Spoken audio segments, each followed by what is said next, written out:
Ladies and gentlemen, the President of the United States and the Prime Minister of the Republic of India.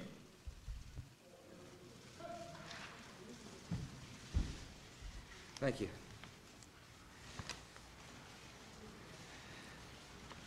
I'm proud to stand here today with Prime Minister Singh, the leader of one of the world's great democracies. Mr. Prime Minister, welcome to America. I applaud your vision and I applaud your leadership. Laura and I are honored to welcome you and Ms. Kaur to the White House. We just had a great discussion, very frank and open discussion. And tonight we look forward to welcoming you for a little family dinner.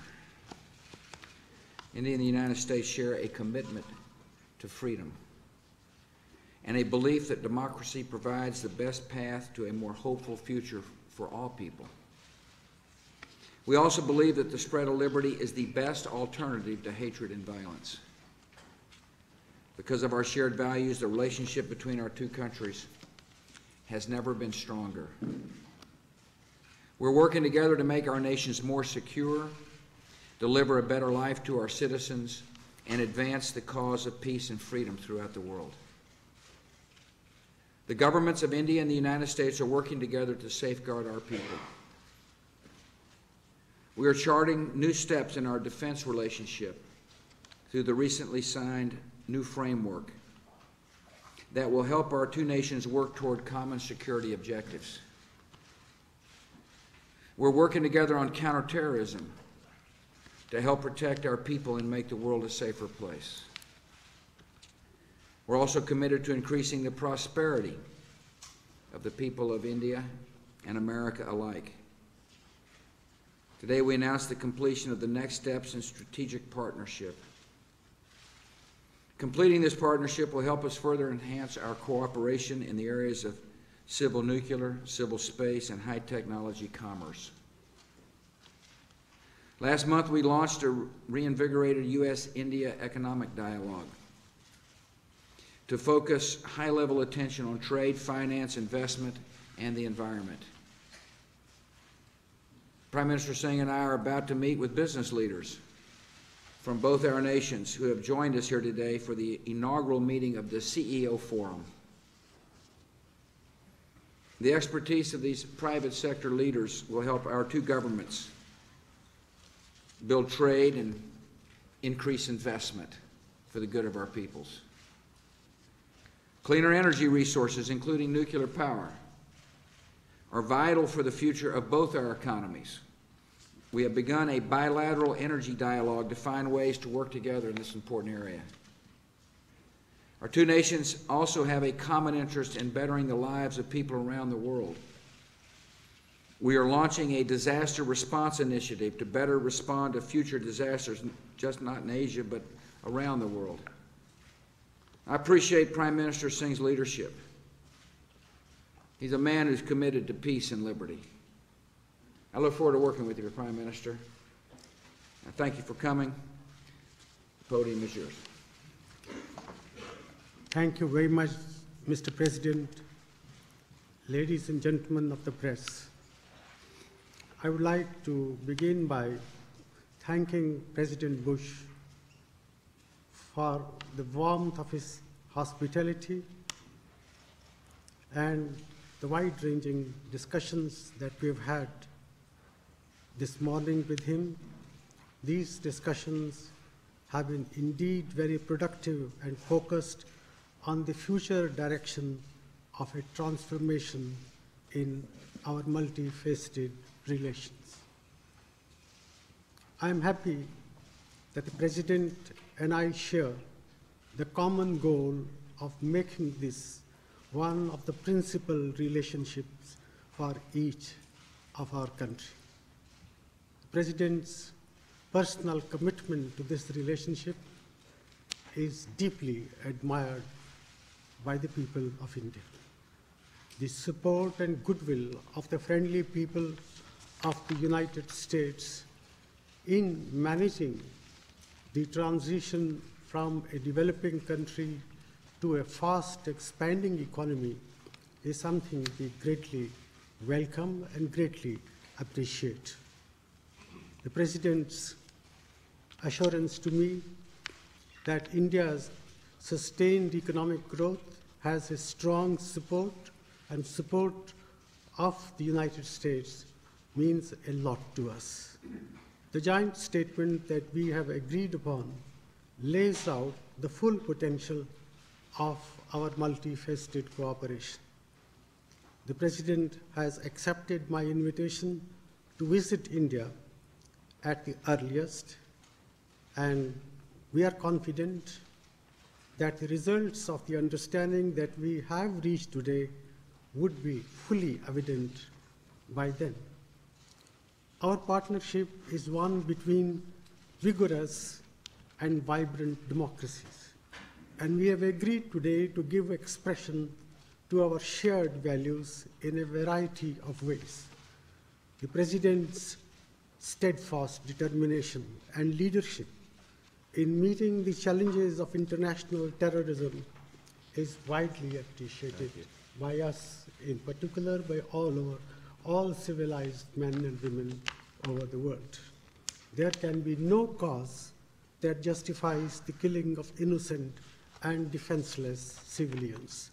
There must be an international norm of zero tolerance for terrorism.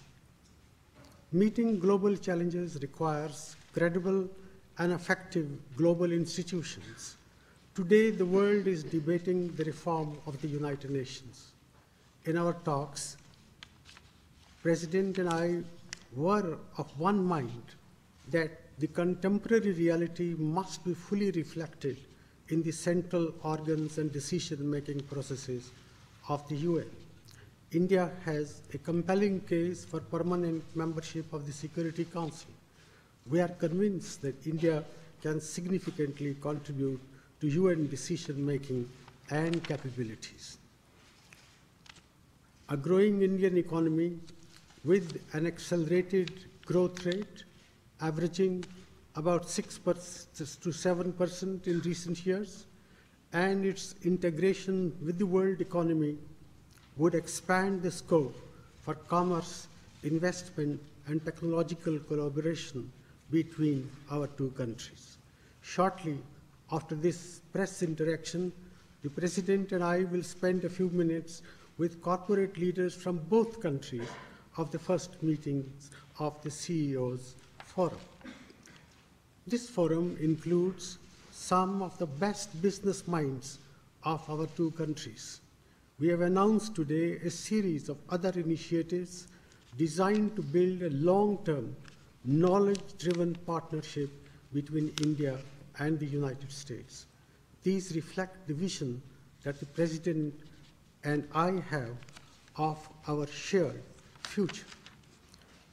We also discussed the importance of ensuring adequate energy and affordable supplies at a time when oil prices remain high.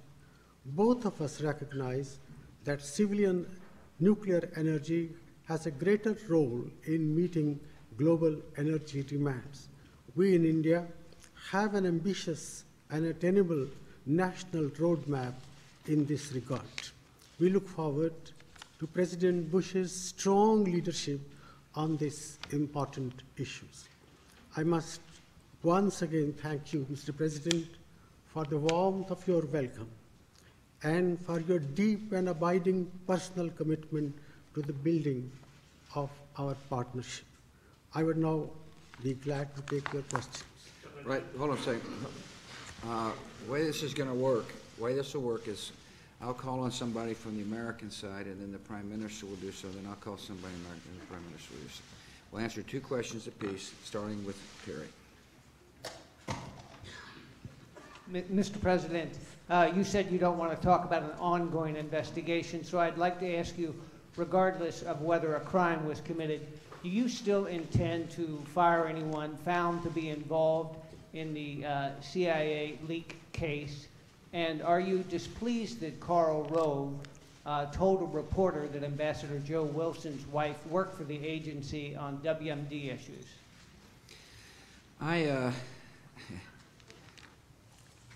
We have a serious ongoing investigation here. and it's being played out in the press. And I think it's best that people wait until the investigation is complete before you jump to conclusions. And I will do so as well. I don't know all the facts. I want to know all the facts. But the best place for the facts to be done is by somebody who's spending time investigating it. I would like this to end as quickly as possible so we know the facts. And if someone committed a crime, they will no longer work in my administration. Mr. Dua? My question is to President Bush. The question relates to the line of control in Kashmir, Mr. President.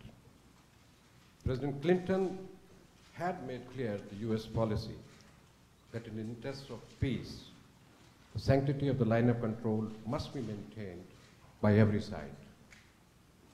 Would you, Mr. President, like to reaffirm the U.S. stand that the sanctity of the line of control cannot be violated by anyone in future in the interest of the peace, Mr. President?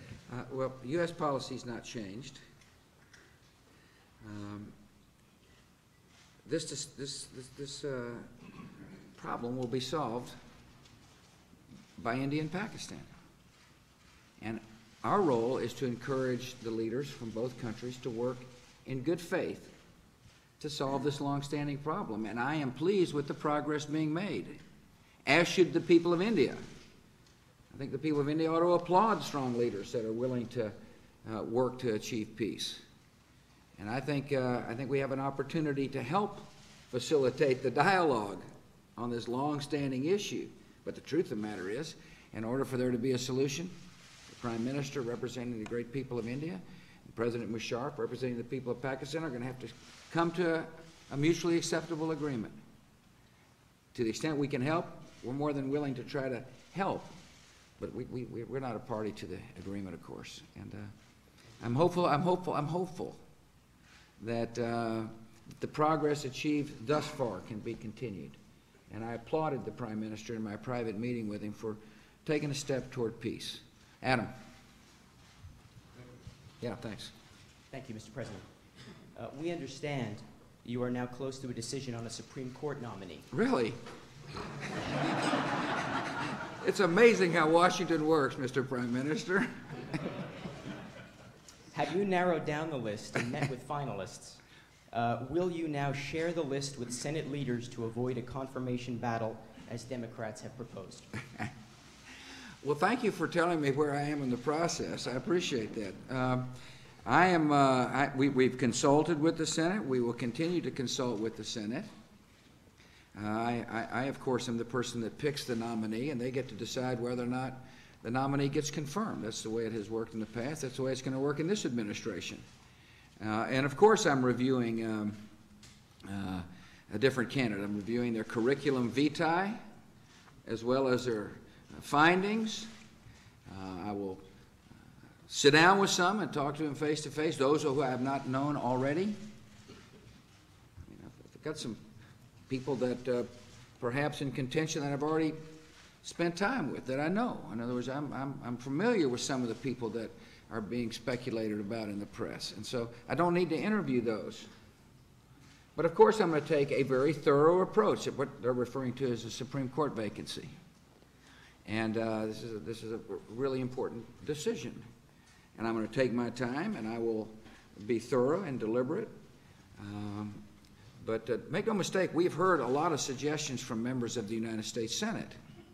A lot. It turns out that many of the senators have got strong opinions, one way or the other, and of course we're listening to them.